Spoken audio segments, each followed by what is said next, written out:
জাহানের খলিফা ছিল ওমর রাদিয়াল্লাহু তাআলা আনহু। গভীর রাতে সমস্ত মানুষগুলো ঘুমিয়ে যায়, কম্বল নিয়ে ঘুমিয়ে যায়, ছেলে সন্তানগুলো মার বুকের মধ্যে ঘুমায়। আল্লাহ, ছেলে সন্তানগুলো মার বুকের মধ্যে ঘুমায়, পশু পাখিগুলো তার নিজের নিজের স্থানে ঘুমায়, গরুগুলো গোয়ালের মধ্যে ঘুমায়, সমস্ত মানুষগুলো নিজের নিজের বাড়িতে ঘুমায়। হযরত ওমর রাদিয়াল্লাহু তাআলা আনহু উটের উপরে উঠে, ঘোড়ার উপরে উঠে সারা দেশ তন্ন তন্ন করিয়া দেখে কোন মানুষটাই না খেয়ে রয়েছে, কোন মানুষটাই কাঁদতেছে, কোন মানুষটাই কি আপনার দুর্ঘটনা হয়েছে।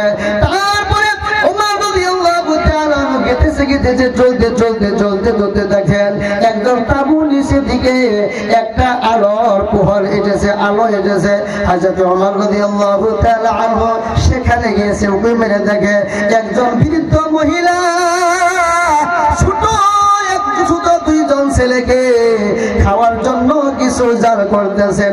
দুইটা ছেলে হাউমাউ করে কাঁদতেছেন, হাউমাউ করে কাঁদতেছেন খানা আনার জন্য।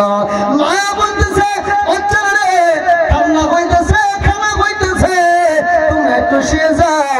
হযরত ওমর রাদিয়াল্লাহু তাআলা আনহু দেখে কাণ্ড দেখে আপনার দৌড়িয়া নিজের গোডাউন বাইতুল মালের মধ্যে চলিয়া গেলেন। বাইতুল মালের মধ্যে গিয়ে দেখে বাইতুল মালের থেকে নিয়ে আটার বস্তা মাথায় নিয়ে আপনার সেখানে গিয়েছে। আটার বস্তা ওঠানোর আগে খাদিমের কাছে গেলেন, যে দেখে এই গোডাউনের চাবিটা তুমি আমাকে দিয়ে দাও। গোডাউনটা খোলার পরে আটার বস্তা নেওয়ার জন্য ধরেছে। দুইজন খাদিম বলে, ইয়া খলিফাতুল মুসলিমিন, ইয়া আমিরুল মুমিনিন, আমরা তো আপনার খাদিম আছি, কোথায় আটা নেওয়ার দরকার রয়েছে রে, আপনি আমাদেরকে বলেন, আমি সেখানে নিয়ে যাব। আমার হযরত ওমর রাদিয়াল্লাহু তাআলা আনহু বললেন, না না না না, আমি এমন দৃশ্য দেখেছি রে, তুমি যদি আটার বস্তা নিয়ে যাও আমি কিয়ামতের দিবসে আমি আসামি হয়ে যাব। বললেন, তোমরা যদি আমার আটার বস্তা নিতে যাও তাহলে কিয়ামতের দিবসে যে আমার একটা গুনার বস্তা হবে, তোমরা কি গুনার বস্তা কি নিবে নাকি? বললেন, না না না না, আমি তো তোমাদের গুনার বস্তা নিতে পারি না। হযরত ওমর রাদিয়াল্লাহু তাআলা আনহু বললেন, তাহলে আমার আটার বস্তা আমার মাথার মধ্যে উঠে দাও। জোরে জোরে বলেন সুবহানাল্লাহ।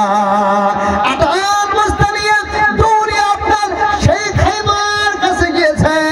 খাইবারের কাছে গিয়ে সালাম দিলেন, আসসালামু আলাইকুম, আসসালামু আলাইকুম, কে আছেন ভিতরে? মা মা মা, আমি তো ভিতরে আসতে যাই। তখন বললেন, ওই মা বললেন, মা আমি মা না, আমি মা না, আমার সম্মুখে আমার ছেলে খানার জন্য কাঁদতেছে, আমার ছেলেকে আমি খানা দিতে পারি না, আমি তো মার যোগ্য না, মার যোগ্য না। হযরত ওমর রাদিয়াল্লাহু তাআলা আনহু বললেন, আমি ভিতরে কি আসতে পারিনি গিয়ে? মা বললেন, আসতে পারো। কে তুমি? আটার বস্তা নিয়ে আপনার মা সম্মুখে রাখলেন, চুলার মধ্যে আগুন ধরাইয়া রুটি বানাইয়া আপনার ওই দুটা ছেলেকে ঘুমের থেকে জাগ্রত করাইয়া খানা খাওয়াইলেন, আর দুটা চোখের পানি পড়তেছেন, কাঁদতেছেন, আর বললেন, আমি তো এমন মানুষকে আমি খাওয়াইলাম, আমি এতিম মানুষকে আমি খাওয়াইয়া দিলাম, এই খাওয়াটা যদি আমি না খাওয়াইতাম আমি তো কিয়ামতের দিবসে আসামি হয়ে যেতাম।